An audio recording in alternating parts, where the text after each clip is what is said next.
Welcome to our own YouTube channel. आज का हमारा टॉपिक होगा डिस्ट्रीब्यूटिव लैटिस। लास्ट वीडियो में हमने ये पढ़ाई या लैटिस का ये टॉपिक शुरू किया था, जिसमें हमने डिस्कस किया था bounded lattice and complimented lattice. आज हम उसी का एक पार्ट कर रहे हैं, बिकॉज हमने स्टार्ट तो दोनों सारा का सारा एक साथ ही किया था, bounded, complemented and distributive lattice, जिसमें से दो सेक्शन हमने कर लिए हैं। बाउंडेड लैटिस क्या होता है, कॉम्प्लीमेंटेड लैटिस क्या होता है। आज हम उसका थर्ड सेक्शन करेंगे, that is distributive lattice. Distributive lattice क्या होता है?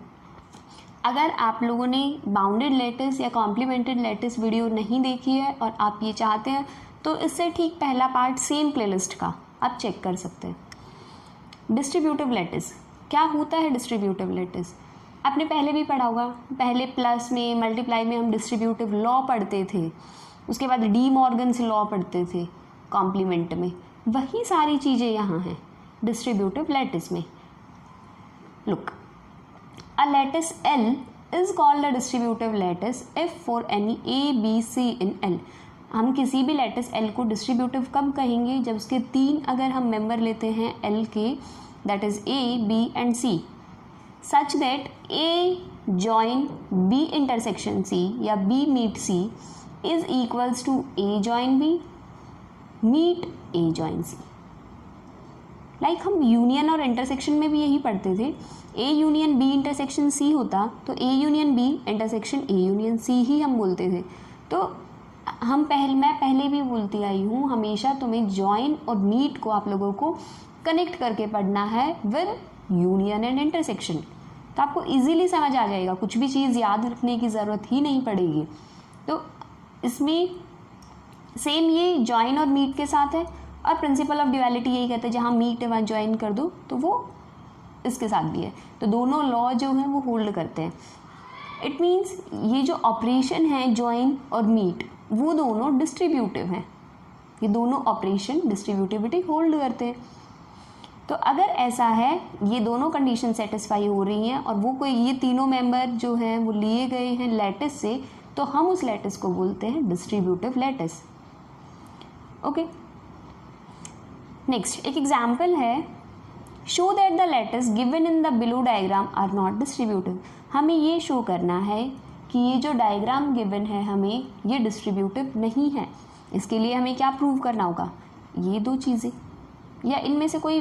अगर हमें प्रूव करना है कि ये एक लैटिस है या फिर एक डिस्ट्रीब्यूटिव लैटिस है, तो हमें दोनों करना है। एटलीस्ट हमें एक भी अगर प्रॉपर्टी ऐसी मिल जाए जो सेटिस्फाई नहीं है या होल्ड नहीं कर रही है इक्वालिटी, तो हम ये बोल देंगे this lattice is not a distributive lattice. So look, first of all ये गिवन जो डायग्राम है वो एक लैटिस तो होगा ऑब्वियसली। अगर नहीं पढ़ा है तो लैटिस के बेसिक पे जाइए, वहाँ मैंने बहुत से एग्जाम्पल से समझाया है जॉइन और मीट वाला। वही सेम चीज़ है ये, जहाँ मैंने लैटिस के इतने एग्जाम्पल कराए थे कि ये लैटिस है तो क्यों है, नहीं है तो क्यों नहीं है। तो फर्स्ट ऑफ ऑल ये एक लैटिस है। सेकंड, क्या ये लैटिस एक डिस्ट्रीब्यूटिव लैटिस है? So have a look. सबसे पहले हम यहाँ इसके लिए देखते हैं, लेफ्ट हैंड साइड लेते हैं, A join B meet C या A join. Look, we have disproved this. If you want to take, it will disprove the same thing. So, A meet B join C. We have taken this left hand side. So, B join C, ये इसको आप union और intersection की तरह पढ़ते हैं। B union C, B union C क्या बनेगा? 1 एंड 1 इंटरसेक्शन A क्या होगा? A। यही तो पढ़ते हैं हम, इंटरसेक्शन में नीचे वाला मेंबर लेते हैं और यूनियन में ऊपर वाला, जॉइन में ऊपर वाला मेंबर गिनते थे और मीट में नीचे वाला मेंबर गिनते थे। याद करने का एक वे बताया था ये, सेम थिंग। तो लेफ्ट हैंड साइड से हमारा आ गया A। अब हम कंसीडर करते हैं राइट हैंड साइड। क्या यहाँ से भी आता है? A intersection B, A intersection B is 0। Now A intersection C, A intersection C is 0 and बीच में क्या है? यूनियन। तो 0 union 0, 0 union 0 is 0। Left hand side क्या आया? A and we got right hand side what? 0। So A is not equals to 0।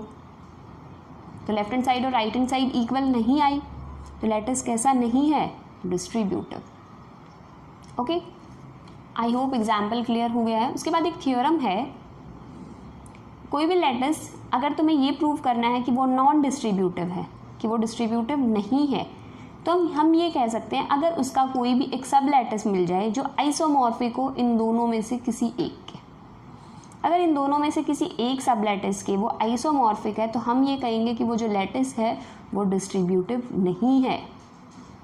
Example के लिए देखते हैं, is this lattice is a distributive lattice, given है क्या ये लैटिस एक डिस्ट्रीब्यूटिव लैटिस है, तो हम कहेंगे नहीं बाय यूजिंग दिस थ्योरम। और इसमें डिस्ट्रीब्यूटिव कब नहीं होता है, जब इनमें से कोई भी एक सब लैटिस के आइसोमॉर्फिक मिल जाए, तो हम ये कहेंगे कि ये एक लैटिस है जो इस सब लैटिस के आइसोमॉर्फिक है।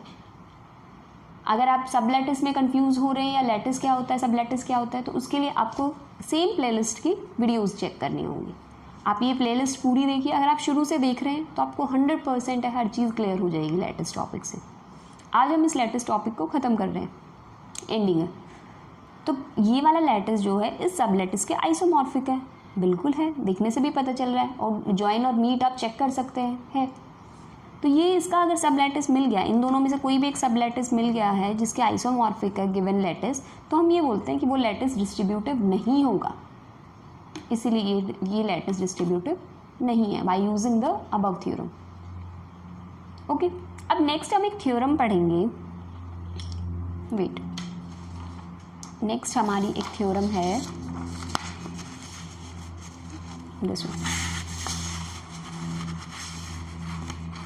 This is the theorem.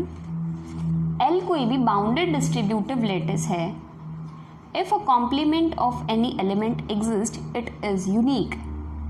आपने अगर लास्ट पार्ट देखा है, लास्ट वीडियो देखी है, तो मैंने बताया था किसी भी बाउंडेड लैटिस का अगर ज़रूरी नहीं है बाउंडेड लैटिस का कॉम्प्लीमेंट एग्जिस्ट करे, और ये भी बताया था कि इन केस कॉम्प्लीमेंट एग्जिस्ट कर भी जाए तो ये ज़रूरी नहीं है कि वो यूनिक हो, ये बोला था। लेकिन अब हम बोल रहे हैं कि अगर किसी भी एलिमेंट का, किसी लैटिस के किसी एलिमेंट का कॉम्प्लीमेंट अगर एग्जिस्ट कर रहा है तो वो यूनिक होगा।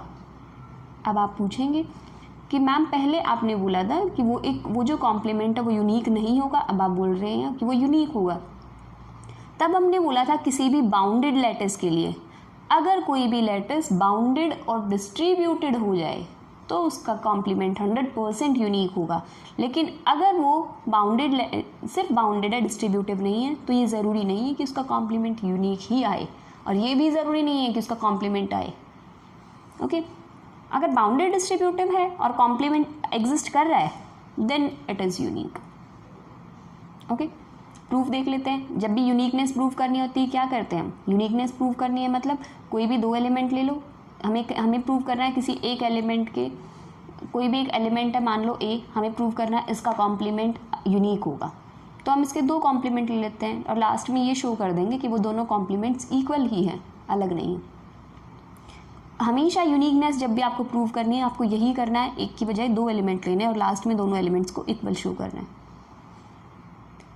तो एक ऐसा एलिमेंट है लैटिस का जिसके दो कॉम्प्लीमेंट्स हैं बी एंड सी। अब हमें ये प्रॉपर्टी पता है A join B is 1, A meet B is 0। A जो है जिनका भी कॉम्प्लीमेंट होते हैं, जो एक दूसरे के कॉम्प्लीमेंट हैं, उनका जॉइन क्या होता है 1 और उनका मीट क्या होता है 0। तो बी और ए का जॉइन क्या होगा 1 एंड मीट क्या होगा 0।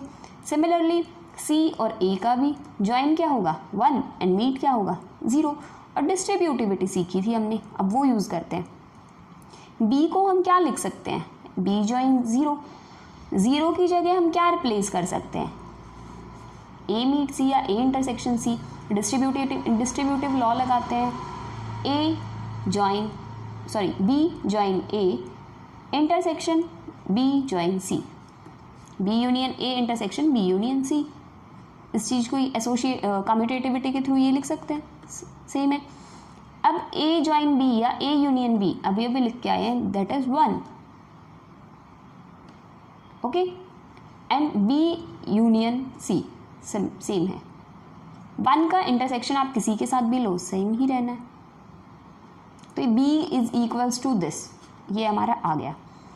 अब हम लेते हैं सी इज इक्वल, जैसे हमने बी को चेक किया एक के इक्वल ले आएंगे, सी को चेक करेंगे उसके इक्वल, ये दोनों अगर इक्वल हो जाएंगे तो हम बोलेंगे लेफ्ट हैंड साइड भी इक्वल होंगी, बी एंड सी भी इक्वल होंगे, जो कि हम प्रूव करना चाहते हैं। यूनिकनेस के लिए यही चाहिए।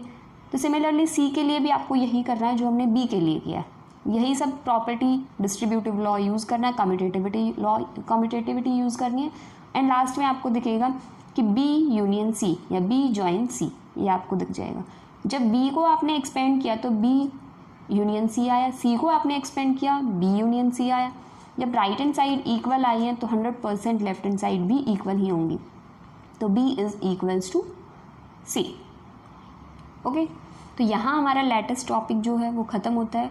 लास्ट टॉपिक मैंने बताया था वही था bounded, complemented and distributive lettuce.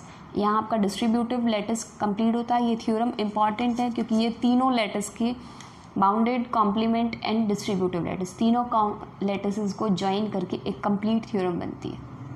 Okay, तो आज लेटिसेस ख़त्म होता है। अब आप आगे कौन सा टॉपिक कवर करना चाहते हैं, कौन सा टॉपिक चाहते हैं कि अब मैं आपको पढ़ाऊँ, तो आप मुझे या तो इंस्टाग्राम पे बताइए या मुझे कमेंट सेक्शन में भी बता सकते हैं कि आप जो टॉपिक आप बोलेंगे हम नेक्स्ट वही टॉपिक शुरू करेंगे। सो आज के लिए इतना ही रखते हैं। Thank you guys for watching my video. If you like it please like, share and subscribe my channel. If you have any doubt, any query, you can message me on Instagram or ask your question in the comment section also. Thank you guys.